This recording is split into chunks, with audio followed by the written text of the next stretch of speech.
본문 말씀을 통해서 사무엘상 계속 이어가도록 하겠습니다. 회복의 기회를 놓치지 말라라는 제목으로 하나님의 말씀을 전하겠습니다. 제가 전에도 한번 소개한 일이 있는데요. 미국의 그 미시건주에 가면은 아주 특별한 박물관이 있다고 합니다. 그 박물관은 실패박물관이라는 박물관입니다. 현재는 총 300개의 카테고리로 되어 있고 10만 개의 제품들이 전시되어 있는 실패 박물관. 전시된 제품은 상업화되지 못하고 거의 폐기될 뻔하다가 이곳으로 모아놓은 것이죠. 정말 재미있는 사실은 전 세계적으로 글로벌 기업의 경영진들이 이곳을 자주 방문한다는 것입니다. 과거에 무슨 어떤 제품들이 나왔는지, 왜 이것은 실패했는지, 그리고 과거에는 실패했지만 현재는 다시 상용화될 수 있는 것들을 찾아서 새롭게 과거의 아이디어 안에서 창조적인 생각을 갖기 위함인 것이죠. 실패를 통해서 배울 때 그 실패는 성공의 열쇠가 될 수 있음을 경영인들은 알고 있고 우리 모두도 다 알고 있는 사실입니다. 여러분들도 과거에 많이 실패해 보셨을 것입니다. 그렇다면 그 실패를 통해서 우리는 무엇을 배웠는가? 이것이 훨씬 더 중요하죠. 이 질문은 오늘 본문의 주인공인 사울에게 좀 던져보기를 원합니다. 사울은 과거의 실패를 통해 무엇을 배웠을까? 사울은 굉장히 많은 실패들을 겪고 또 하나님 앞에서도 내가 너의 왕위를 옮겨버리겠다, 이 정도까지 경고를 들었습니다. 그럼에도 그 실패를 통해서 사울은 무엇을 배웠을까? 사울은 암몬의 침공을 물리침으로 그가 왕의 권위를 얻었지만 피상적인 신앙 때문에 왕의 권위를 조금씩 까먹고 있었습니다.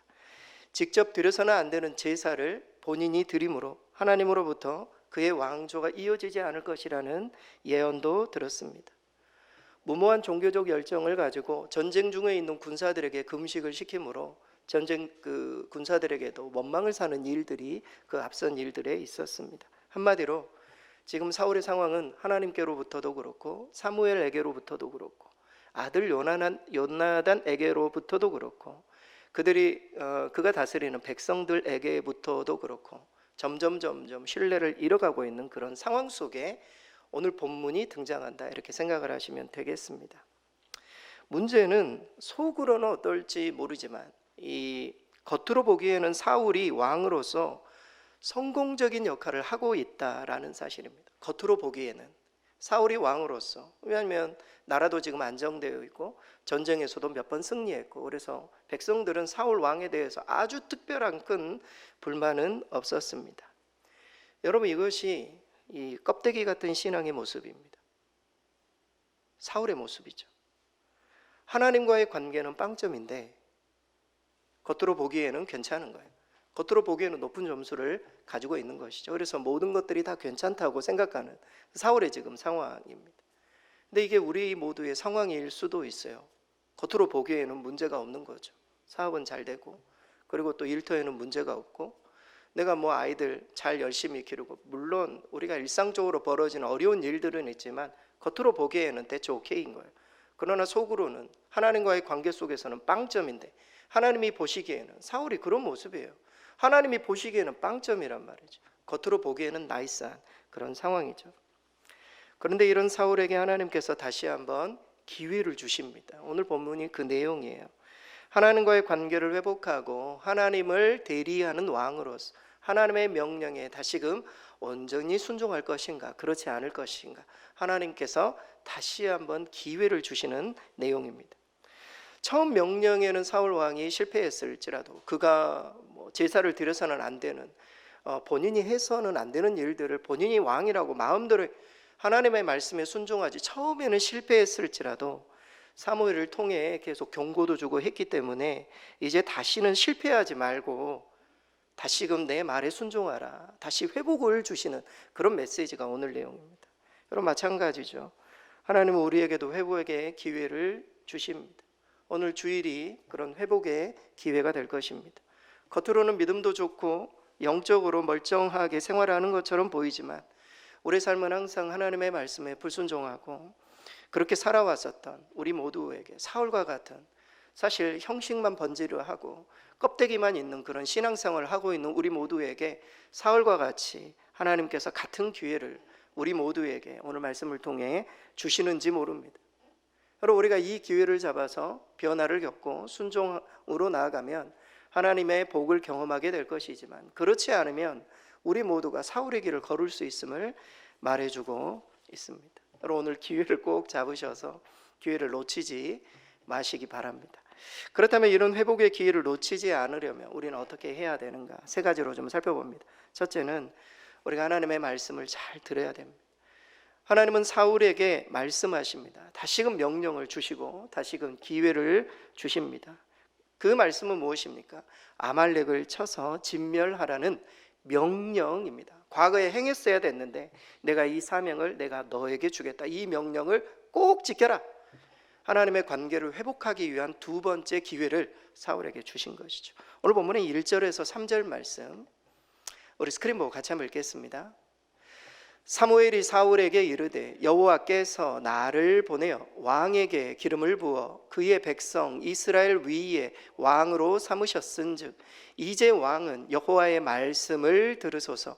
만군의 여호와께서 이같이 말씀하시기를 아말렉이 이스라엘에게 행한 일 곧 애굽에서 나올 때에 길에서 대적한 일로 내가 그들을 벌하노니 지금 가서 아말렉을 쳐서 그들의 모든 소유를 남기지 말고 진멸하되 남녀와 소아와 젖먹는 아이와 우양과 낙타와 나귀를 죽이라 하셨나이다 하니. 사무엘은 사울을 찾아가 하나님의 말씀을 전합니다. 자신이 하나님의 도구로 세워졌고 사울을 왕으로 세웠을 때 내가 쓰임받았다, 이렇게 사무엘은 사울에게 소개하고 상기시킵니다. 여러분, 이것은 사울이 지금 전하는 이 하나님의 명령, 만군의 여호와 하나님께서 이 하나님의 명령을 하나님의 명령으로 준엄하게 받아들이고 이것을 너무 개인적이고 아니면 가벼운 조언으로나 사적인 어떤 충고 정도로 절대 들어서는 안 된다. 사무엘이 처음에 딱 이야기를 깔고 가는 것입니다. 내가 너를, 하나님이 왕을 세우라고 했을 때 하나님이 나를 통해 너를 왕으로 세웠다. 그리고 하나님께서 또 명령하신다. 이 명령을 가볍게 듣지 말아라. 이런 마음으로 전하는 것이죠. 여러분, 이것은 사울이 첫 번째 명령에 복종하지 않았기 때문에 불행한 일이 되풀이되지 않도록 사무엘이 좀 더 신경을 써서 말을 하고 있는 것입니다. 사울 왕이 하나님의 기름 부음 받은 자로 하나님의 명령에 절대 순종하는 하나님의 대리자가 되기를 다시 한번 오늘 명령을 통해서 그것을 증명해내야 함을 제안하고 있는 것이죠. 사랑하는 성도 여러분, 마찬가지입니다. 하나님이 우리에게 주시는 회복의 기회는 다른 것을 통해서가 아닌 1차적으로 하나님의 말씀을 통해 우리에게 주어집니다. 오늘 이 시간 회복의 기회가 우리에게 주어지는 것이죠. 우리가 아침마다 하나님의 말씀을 듣고 묵상할 때 하나님께서 다시금 우리에게 기회를 주시는 겁니다. 혹시 설교를 들을 때에 잘 아는 말씀이 막 오늘 또 반복되는 그런 말씀으로 들려오십니까? 내가 알고 있는 사울에 관한 이야기, 내가 알고 있는 사무엘상, 이런 말씀으로 들려오십니까? 그렇다면 나는 이 말씀에 순종하며 살았는지를 우리 자신은 물어봐야 돼요. 왜 하나님이 똑같은 말씀을, 알고 있는 말씀을 왜 나에게 또 주시는 걸까? 나는 순종하며 살았는가? 사울도 많은 이야기를 들었어요. 순종하지 못했기 때문에 또 하나님의 명령을 듣게 되는 것입니다. 하나님의 말씀이 우리에게 주어진다는 것은 우리에게 다시금 회복의 기회가 있다. 우리가 살아있는 한 회복의 기회가 있는 거죠. 오늘 이렇게 예배당에 나온 이상 회복의 기회가 다시금 우리에게 주어졌음을 우리는 잊지 말아야 됩니다. 한편 하나님이 사울에게 회복의 기회로 주신 말씀은 아말렉 족속을 진멸하라, 이런 내용이었습니다. 여러분, 이 내용은 과거의 이스라엘 역사를 알 필요가 있습니다. 과거 이스라엘이 출애굽할 때 아말렉은 정말 비겁하게도 대부분 노약자와 여성, 아이로 구성되어 있는 이스라엘 행군의 후미를 쳤어요. 여러분, 우리가 군대에서 막 행군을 하다 보면은 정말 힘든, 지친 사람들이 저 뒤에 후미에 끝에서 막 이렇게 힘들게 가는 것이죠. 당시의 행군이 그랬어요, 이스라엘에. 그래서 그 열심히 따라갈 수 없는 노약자들, 그리고 여성들, 아이를 짊어지고 있는 어머니들, 아이들, 이런 뒤에 후미에 있었는데 이 아말렉 족속이 이스라엘을 공격할 때 그 후미를 공격한 거예요. 정말 이 전쟁 중에서는 있어서는 안 되는 일. 하나님이 그걸 보시고 이렇게 말합니다. 천하에서 아말렉에 대한 기억을 지워버리라. 신명기 25장 말씀이에요. 천하의 이 아말렉에 대한, 이 진짜 아말렉 족속은 이건 아니다, 하나님께서 말씀하십니다. 사무엘은 사울에게 이 명령을 수행할 것을, 이스라엘 역사 가운데 반드시 누군가는 수행해야만 했어요. 그런데 지금 왕이 세워졌으니 사울 왕 당신에게 하나님께서 명령하십니다. 이 말씀을 반드시 실행에 옮기기를 하나님께서 주신 것이죠. 만일 사울이 이것을 온전하게 감당한다면 멀어졌던 하나님과의 관계가 회복될 것입니다. 비록 어려운 어떤 그 명령이라 할지라도 이 말씀에 순종하면, 여러분 우리에게도 그런 것이 있을지 몰라요. 우리 인생의 역사 가운데 하나님께서 이것만큼은 끊어버려라, 이것만큼은 진멸해야 된다, 이것만큼은 정리해버려라, 이렇게 했던 수많은 말씀들이 있었지만 아직도 정리하지 못한 채 그것을 끌고 오고 있고, 정리하지 못해서 오늘 하나님께서 정리하라고 말씀하고 계시는지 몰라요. 우리에게 네가 회복하려면 과거에 끊었어야 될 그 모든 것들을, 여러분 오늘 이 진멸하다, 이 진멸이라는 히브리어 단어는 그 헤렘이라는 단어예요. 완전히 없애다라는 뜻이에요. 사람으로부터 가축에 이르기까지 모든 생명을 죽이고 모든 물건을 불태워 바치는 어떤 종교적인 의식이 헤렘이에요. 과거에 여러분 고대 전쟁은 헤렘 전쟁이에요. 우리가 고대의 어떤 그 영화 같은 것을 보면은 다 불태우고 다 없애고, 성에 있는 것들을 하나도 남김없이 다 불태워버려요. 마치 신들의 전쟁인 거예요. 다른 신을 섬겼던 그것을 완전히 없애버리는. 여러분 여기서 말하는 이 진멸, 물론 이스라엘 역사 가운데 이게 흔치는 않지만 하나님이 분명하게 하나님의 공의를 실현하기 위해서 이 일들을 행하시는, 상징적으로 이 일들을 행하시는 일들이 있어요. 따라서 우리 모두도 생각해 봐야 돼요. 하나님께서 오늘 진멸하라 말씀하실 때 하나님이 기뻐하시지 않는 것을 완전히 제거할 우리에게 명령을 우리 모두에게도 주시고 계심을 잊지 말고, 이 회복의 이 기회를 놓치지 않으려면 하나님의 말씀을 귀 기울여 드려야 됩니다. 하나님이 나에게 어떤 명령을 주고 계시는지, 이 명령을 듣고 우리가 어떻게 해야 할 것인지, 순종할 것인지, 그렇지 말아야 할 것인지, 이 부분에 선택권이 우리 모두에게 있는 것이죠. 이 자리 가운데 있는 분들은 정말 온전하게 순종해서 과거에 해결하지 못했었던 이 부분을 오늘 결단하여 좀 정리하실 수 있게 되기를 바랍니다. 두 번째로 회개의 기회를 놓치지 않기 위한 두 번째 지침은 즉각적으로 행동해야 된다는 겁니다. 하나님의 말씀이 주어졌을 때 머물지 말고 미루지 말고 즉각적으로 행동해야 돼요. 말씀만 받고 가만히 있으면 안 되고 바로 명령을 받아들일 때 가능성이 열리는 것이죠. 사울은 하나님의 명령을 받고 백성을 소집하고 전쟁을 준비합니다. 오늘 본문의 4절에서 5절 우리 스크린 보고 같이 한번 읽겠습니다. 사울이 백성을 소집하고 그들을 들라임에서 세어보니 보병이 20만 명이요 유다 사람이 10,000명이라. 사울이 아말렉 성에 이르러 골짜기에 복병시키니라. 아멘. 사울은 하나님의 말씀에 즉시 행동합니다. 백성을 소집하고 그 수를 셌는데 마치 민수기에서 이스라엘 백성이 가나안 전쟁을 앞두고 이렇게 군대의 수를 세는 것과 참 비슷한 그런 것을 연상시킵니다. 가나안 족속을 진멸할 때와 같이 하나님의 전쟁을 즉각적으로 준비하는 사울의 모습, 너무 좋게 보입니다. 사울이 뭔가 달라진 것처럼 느껴지는 그런 말씀입니다. 또한 뒤에 아말렉을 치기 위해서 복병시킨 후에는 겐 사람들에게 아말렉을 떠나라 이렇게 권면합니다. 오늘 읽지는 않았지만 겐 사람은 어떤 족속입니까? 겐 사람은 모세의 장인 이드로, 모세의 장인 이드로의 어떤 족속이에요. 그리고 또 이 겐 족속은 이스라엘 백성들이 그 광야를 지날 때에 친절을 베풀었던 족속이었단 말이죠. 그래서 겐 사람에게 은혜를 베푸는 것입니다. 아말렉을 칠 텐데 아말렉 족속과 같이 살고 있는 겐 족속은 다 떠나라는 겁니다. 죽을 수가 있으니까. 과거 하나님께서 아브라함에게 주셨던 복이죠. 너를 축복하는 자에게는 내가 복을 내리고 너를 저주하는 자에게는 내가 저주하리라. 이 말씀을 사울은 알고 있었던 것으로 보입니다. 그래서 그 부분을 실천하는, 제대로 이행한 것이죠. 사랑하는 성도 여러분, 회복의 기회를 놓치지 않으려면 말씀이 주어졌을 때 이것을 절대 미루어서는 안 될 것입니다. 오늘 실천해야 돼요. 여러분, 우리가 왜 그렇게 안 변하는 겁니까? 사람이 변화되어 회복되는 것은 동의가 아니에요. 하나님 말씀에 이해가 되고 동의한다고 사람이 변화하는 게 결코 아니에요. 그 말씀을 실천할 때 변하는 거예요. 우리의 삶에 실천하고 삶의 행동으로 옳고 적용할 때 우리의 삶이 변하는 것입니다. 행동에서 변화가 나타난다라는 것입니다. 어떤 분이 저에게 물어봤어요. 회개 기도를 했는데 계속 회개 기도를 해야 되는가? 기도했는데 회개했는데 또 회개해야 됩니까? 라고 물어봤어요. 그래서 제가 말씀드려서 기도에는 횟수에 제한이 없습니다. 회개 기도를 했지만 좀 부족하다고 여기신다면 하셔도 됩니다.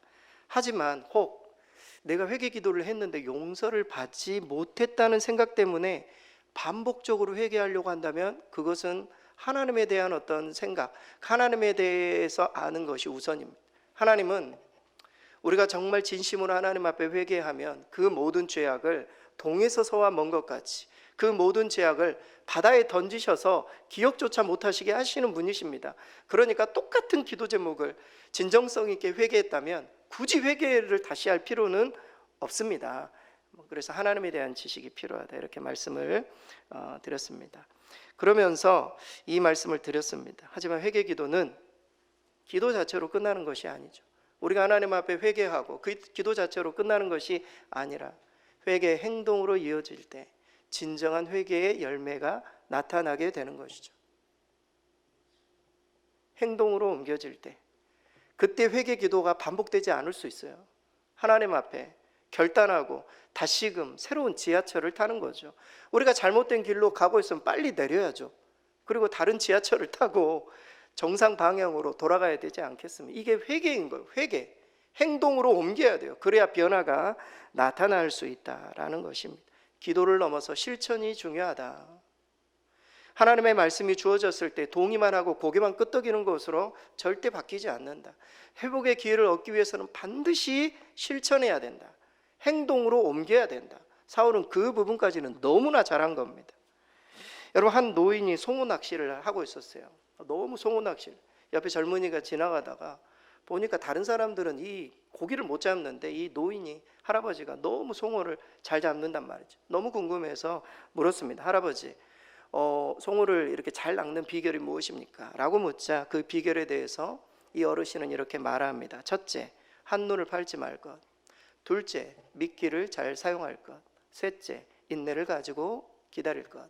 넷째, 적당한 기회가 왔을 때 절대로 놓치지 말 것일세. 여러분, 이 네 가지 꼭 지키면 낚시를 잘할 수 있다는. 저는 낚시를 해본 적이 별로 없지만 아무튼 낚시를 잘할 수 있는 가능성이 생긴다는 것이죠. 그러면서 한마디 더 했어요. 참, 여기서 한 가지 추가할 것이 있는데 그것은 그대로 실천할 것일세. 네 가지를 알고 있는다고 해서 송어 낚시를 잘하지 못한다는, 주변에 있는 사람들도 다 낚시하면서 이거 모르는 사람이 누가 있겠냐라는 거죠. 이것을 끝까지 실천할 때 반드시 고기를 잘 낚을 걸세 이렇게 이야기를 했다라는 것입니다. 사랑하는 성도 여러분, 일주일 동안 우리에게 얼마나 많은 하나님의 말씀이 주어집니까?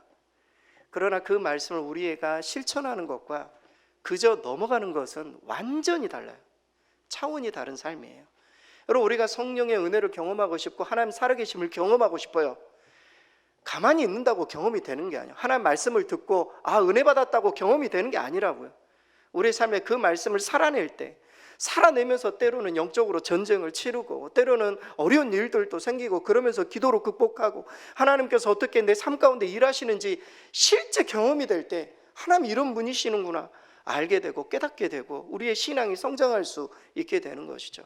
사울이 정말 잘한 게 있어요. 하나님의 말씀을 듣고 그 말씀을 실천에 옮겼다. 전쟁을 준비하고 막 준비하는 이런 일들.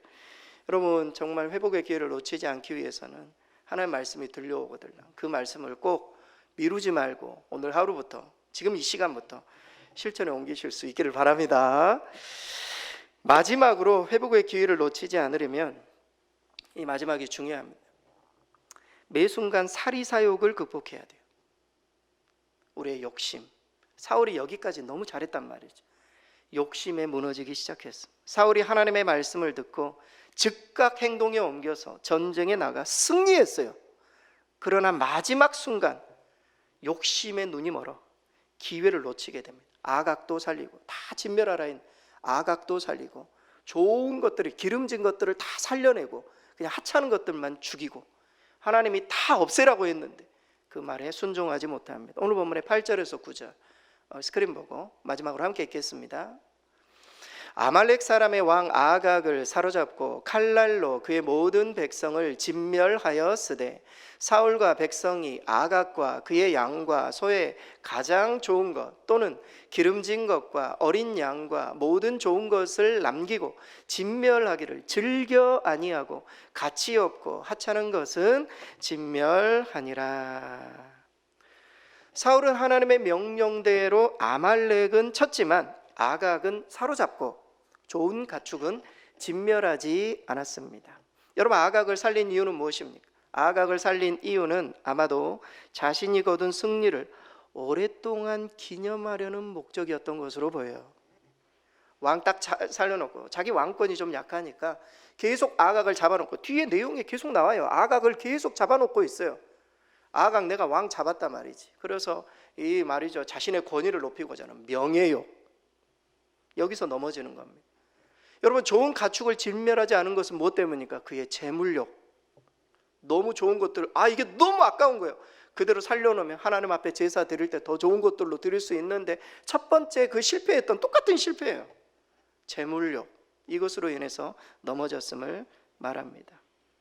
특별히 오늘 본문은 사울이 진멸하기를 즐겨 아니했다 이렇게 표현해 주고 있어요. 사울이 하나님의 명령을 즐겨하지 않았다 그 말이에요. 더 정확하게 말하면 순종하기를 거부했다 그 말이에요. 첫 번째 넘어짐이 두 번째 넘어짐과 거의 비슷하게 등장합니다.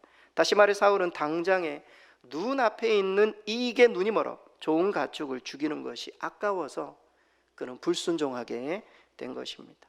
결국 마지막 순간 사리사욕 때문에 다 끝까지 왔는데, 그렇지 않습니까? 거의 다 왔단 말이죠. 근데 그 사리사욕, 별거 아닌 것, 왕으로서 그거 하나 사실 넘어갈 수도 있고 하나님을 믿는다면 더 좋은 것들로 하나님 채우실 것인데 그 순간을 넘어가지 못하고 하나님과의 관계를 회복할 절호의 기회를 놓쳤어요. 그리고 그만 하나님으로부터 영원히 버려질 최악의 선택을 사울은 이 순간 하게 되었습니다. 하지만 사울만 그러합니까? 오늘 사울이 왜 이랬을까? 그렇지 않죠.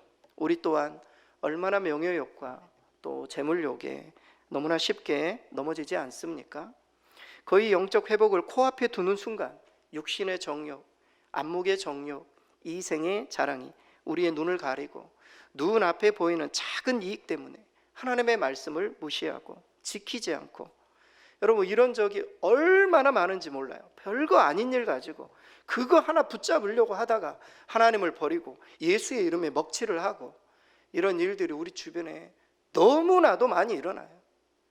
회복의 기회를 완전히 놓쳐버리는 이런 일들. 그렇게 되면 언젠가는 사울처럼 곧 추락하게 될 것입니다. 여러분, 그리스 신화 중에 이카로스의 날개라는 신화가 있습니다. 이카로스의 아버지 다이달로스에게는 이 다이달로스는 아버지는 뛰어난 건축가였어요.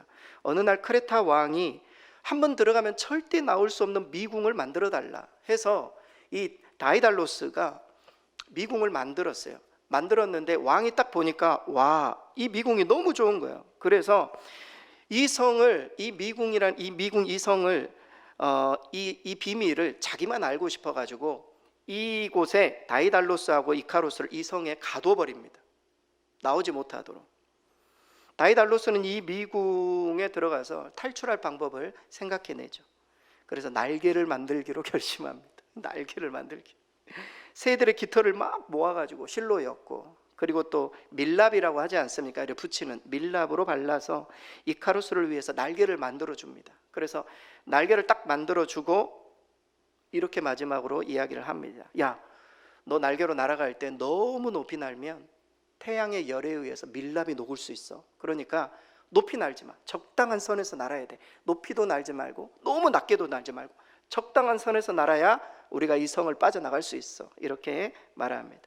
이카로스가 밖으로 나가요. 날개를 확 피니까 우와, 막 높이 올라가기 시작하는 거예요. 욕심이 생기는 거예요. 더 높이, 더 높이, 더 높이. 그러다가 햇빛에 밀랍이 녹아가지고 떨어지게 되었습니다. 바다에 떨어져 이카루스는 죽고 말았죠. 이 신화에서 나온 유명한 말이 있죠. 알고 계시죠? 추락하는 것은 날개가 있다.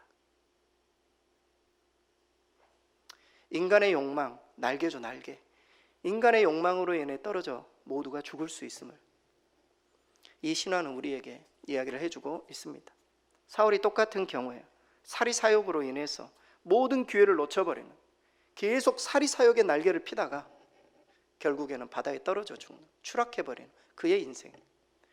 우리는 절대 사울의 길을 따라서는 안 될 것입니다. 회복의 기회가 찾아왔을 때 그 기회를 절대 놓쳐서는 안 될 것입니다. 우리의 인생이 내일 모레 글피, 우리가 평생 영원토록 우리가 살 수는 없어요.